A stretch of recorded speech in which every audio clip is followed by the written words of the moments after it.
ಹಜ್ ಯಾತ್ರೆಗೆ ಅಂತ ಹೋದಂಥ ಭಕ್ತರು ದೊಡ್ಡ ಮಟ್ಟದಲ್ಲಿ ಸಾವನ್ನಪ್ಪಿರುವಂಥ ವರದಿ ಇದೀಗ ಬಂದಿದೆ. ನಿಜಕ್ಕೂ ಏನು ಅಂದರೆ ಬಹುಶಃ ಹಿಂದೆಂದೂ ಕೂಡ ಹಿಂಗೆ ಆಗಿರಲಿಲ್ಲ ಅನಿಸುತ್ತೆ. 550ಕ್ಕೂ ಹೆಚ್ಚು ಹಜ್ ಯಾತ್ರಿಕರು ಸಾವನ್ನಪ್ಪಿದ್ದಾರೆ. ಇದಕ್ಕೆ ಕಾರಣ ಅತಿಯಾದಂಥ ಉಷ್ಣಾಂಶ 51-52 ಡಿಗ್ರಿ. ಅದನ್ನು ತಡ್ಕೊಳ್ಳೋಕ್ಕಾಗದೇನೆ ಸೌದಿನಲ್ಲಿ ಇಷ್ಟೊಂದು ಜನ ಸಾವನ್ನಪ್ಪಿದ್ದಾರೆ. ಈಜಿಪ್ಟ್, ಜೋರ್ಡಾನ್, ಇಂಡೋನೇಷ್ಯಾ, ಇರಾನ್ ಸೇರಿದಂತೆ ಬೇರೆ ಬೇರೆ ಕಡೆಯಿಂದ ಬಂದಂಥ ಯಾತ್ರಿಕರು. ಈಜಿಪ್ಟಿನ ಭಕ್ತಾದಿಗಳೇ ಜಾಸ್ತಿ ಜನ ಇದರಲ್ಲಿ. 550 ಜನ ಯಾತ್ರಿಕರು ಸಾವನ್ನಪ್ಪಿರುವುದು.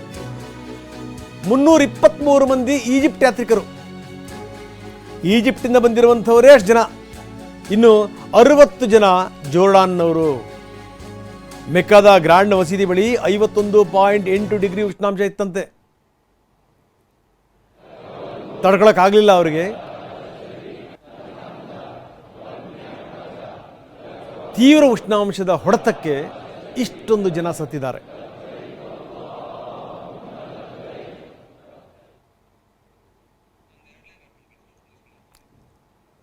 $550 ಜನ.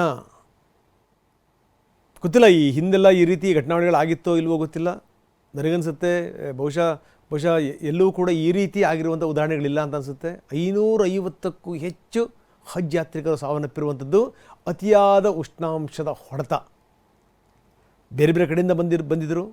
ಜೋರ್ಡಾನ್, ಈಜಿಪ್ಟ್, ಇರಾನ್, ಸೆನೆಗಲ್ ಹೀಗೆ.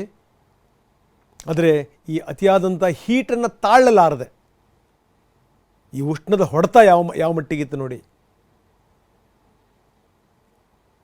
ಅದನ್ನು ತಾಳಕ್ಕಾಗದೇ ಜೀವ ಬಿಟ್ಟಿದ್ದಾರೆ. ಬಹುಶಃ ಅಲ್ಲಿ ಏನೇನು ವ್ಯವಸ್ಥೆಗಳು ಮಾಡಿದರು ಏನು ಅಂತ ಗೊತ್ತಿಲ್ಲ. ನೋಡ್ತಾ ಇದ್ದೀವಿ, ಅದು ಓಪನ್ ಪ್ಲೇಸಲ್ಲಿ ಅಷ್ಟೊಂದು ಜನ ನೆರೆದಿರೋದು. 550 ಜನ ಏನು ಸಾಮಾನ್ಯ ಸಂಗತಿನ ಇದು. 550 ಜನ ಭಕ್ತರು ಸಾವನ್ನಪ್ಪಿದ್ದಾರೆ.